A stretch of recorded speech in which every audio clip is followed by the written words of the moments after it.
Hi there and welcome to Meet the Press Now. I'm Ryan Nobles in Washington, where after successfully signing his domestic policy legislation into law last week, President Trump is now struggling to make good on several other key promises. Starting in Ukraine, a problem Mr. Trump promised repeatedly to solve on day one of his presidency. Now, as President Trump is clearly growing increasingly frustrated with President Putin. We get a lot of bull thrown at us by Putin, for you want to know the truth. He's very nice all the time, but it turns out to be meaningless. The president now saying that he's reviewing a bipartisan sanctions package against Russia and is resuming weapons delivery to Ukraine. It is a remarkable shift from the president's Oval Office rebuke of President Zelensky just a few months ago, when he told Zelensky he had no cards to play.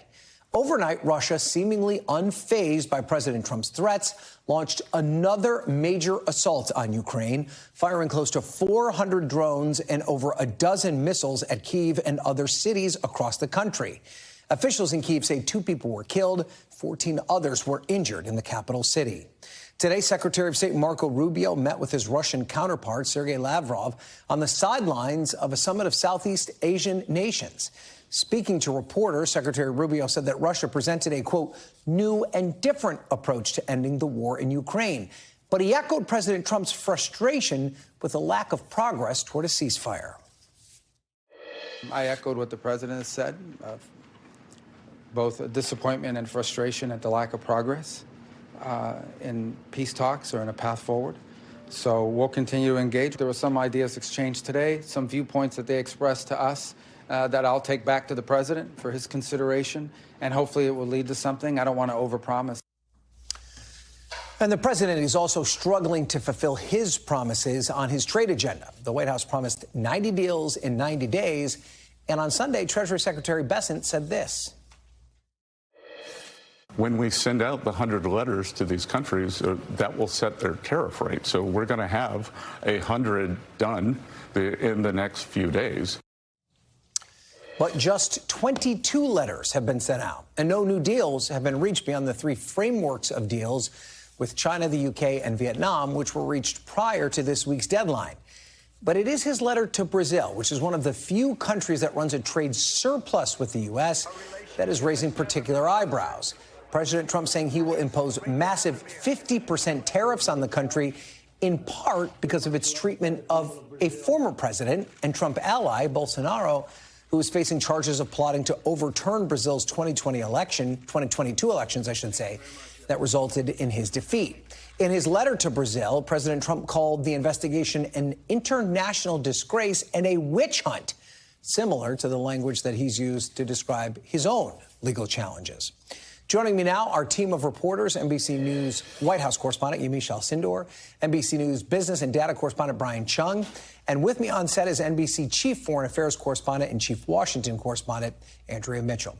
Yamiche, let's start with you. As far as we know, there's still no sign of these promised 100 tariff letters that Secretary Bessent promised.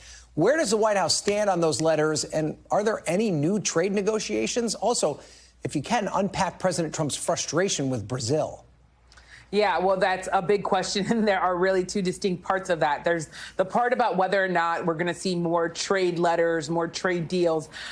President Trump, as well as the Treasury Secretary and other White House officials, have continued to insist that the deals are coming, that they were close with a number of countries to announcing deals or frameworks of deals. We haven't seen any new deals. We've only seen a couple, really, I think only 3 or 4 from Vietnam, the UK with China.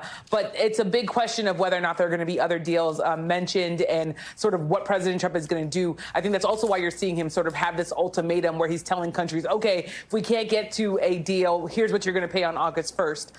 That being said, the president, of course, has marketed himself as the world's best deal maker. So part of this is actually pressure to continue to kind of keep up that image of him being able to negotiate for America's best interests.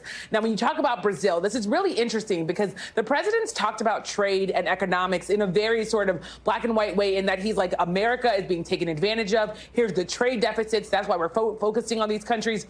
When it comes to Brazil, he's mixing in politics in a very unique way. When it comes to President Bolsonaro, he is, of course, the former president of Brazil. He is charged and is on trial right now with planning a coup d'etat and saying that in 2022 that he was essentially trying to hold on to power illegally because he lost the 2022 election to a leftist political figure that is now the current president of Brazil. He's sort of a far-right figure in the politics. He was also, as we're showing people, was at the White House several times during President Trump's first administration. President Trump has fiercely defended him and said that he is someone who he admires. He even had the nickname the Trump of the tropics at one point. So the president here is essentially saying to Brazil, well, I don't like the way that you're treating President Bolsonaro, former President Bolsonaro, and as a result, I'm going to increase your tariffs. The interesting thing here is that the president of Brazil has already fired back. He says that Brazil is a sovereign country and they're not going to be lectured to by President Trump. So where this goes next is a big question, but it is very interesting to see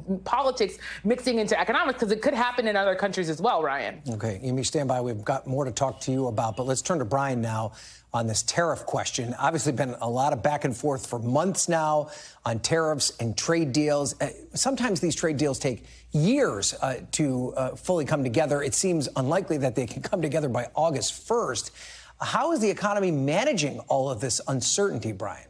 Yeah, well, the economy doesn't appear to be that bogged down, at least for right now. And that's because many of these tariffs that we've been talking about haven't been implemented. There are a few that have been put in place, like the steel and aluminum tariffs, like some of the tariffs on China and that 10% baseline around the world. But when you look at the inflation data, we haven't seen a substantial uptick in the yearly pace of price increases, nor have we seen any sort of market deterioration in the labor market, where the unemployment rate still sits near historic lows. So the question, though, is even though the economy looks pretty good right now, could the overall impact of this tariff uncertainty and then at some point down the line, the perhaps actual implementation of these tariffs, if there isn't a resolution and a further delay by August 1st, when would that start to take a bite into the economy? Economists that I've been hearing from have said even if it were the case that these tariffs, let's say 50% on Brazil, 25 to 30% on the number of countries that received letters this week, even if that were to happen on August 1st, it would still take months, perhaps even not until the early part of next year for us to see the impact of that. So even though the economy looks good right now, there are kind of signs of little cracks bubbling up beneath the surface here, like, for example, lower income spending. A Bank of America Research Institute data that I just saw showed that lower income spending actually contracted on credit cards at Bank of America. These are not in and of themselves concerns about a recession, but again, things we're going to have to watch as this continues. Brian, do you get the sense when you talk to these economists that they just don't believe President Trump's ever going to follow through? They're almost making a bet that these tariffs will never actually become a reality? Yeah, well, I mean, it's been coined taco. Trump always chickens out, that at some point, once you get closer to that deadline, well, they can't either gets kicked down the road or there's some sort of quote unquote framework deal with some country where we never actually see the text or the details of what is in that deal. Now, you asked the question about economists. I think an even more important question is what do consumers think? And I think that the same kind of thinking is there. You're not going to make a decision of buying a Keurig machine based off of what you think the president is going to do on trade policy, but it's certainly something you think about. And Wall Street's not taking this very seriously either. Things have basically gone sideways. We've recovered all the losses since the post-Liberation Day, spill on Wall Street. UBS said it. They said you're really not going to try to take a look at every single Trump Truth Social post and take it seriously at this point because the president always ends up U-turning on that. Okay, Brian, thank you for that. Let's turn back now to Yamiche and talk about the situation in Ukraine. Secretary of State Marco Rubio has said that he's working with Congress on issuing sanctions against Russia. Is it clear that President Trump would sign that legislation if it came to his desk? And where does his relationship with Putin stand at this moment? It's unclear right now if President Trump would sign that legislation, though the fact that Marco Rubio is pushing for it, I think, is a sign and a signal that President Trump would likely sign it because he has been really aligned with Secretary of State Marco Rubio. He's name-checked him. He's clearly become someone who's become a really close part of President Trump's inner circle. President Trump, though, has sort of had this up-and-down relationship with President Putin of Russia. At times, he's saying, I know Putin very well. We've worked together. We've gone through a lot of things together. But then he also has been calling him crazy and saying he's lost his mind and that he doesn't understand why he's continuing to kill people indiscriminately and why he doesn't want to end the war in Ukraine. And he's pushing for an end to the war, wants the war in Ukraine to end, President Trump. So it's really interesting to see sort of where this goes. And he, of course, has also posted online that he at one point was considering sanctions, new sanctions against Russia. So it's definitely sort of a volatile situation. But we have seen President Trump criticize President Putin in a way that he hadn't in the past. Okay, Yamiche, thanks for that. Let's bring Andrea into the conversation now. And, of course, the Secretary of State playing a pretty key role in all of this. You were tracking him today. He talked to his counterpart in Russia. He said that there's the possibility of a new approach as it relates to Russia that came out of that conversation. What can we take from what Rubio had to say today? It's very hard to say because they won't specify, of course, what this new approach is, what could be new that he is bringing back to the president. He's also the national security advisor, of course. So he's spending a lot of time, most of his time, arguably at the White House right now as well. But so he's in Malaysia on a quick, 48-hour turnaround there, a long trip to go. But in seeing the Asian allies and, Vladimir Putin's foreign minister, Sergei Lavrov, his hardline, very difficult foreign minister, veteran diplomat.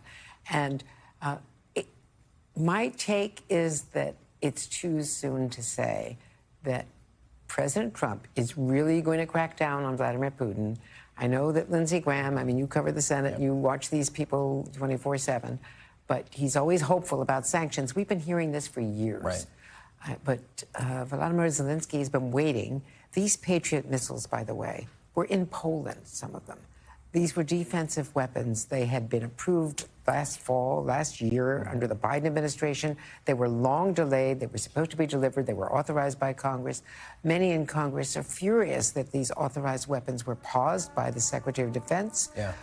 Reportedly, according to NBC News and other outlets, without notification to the White House and to other members of the National Security Team, Defense Secretary Hegseth acting on his own.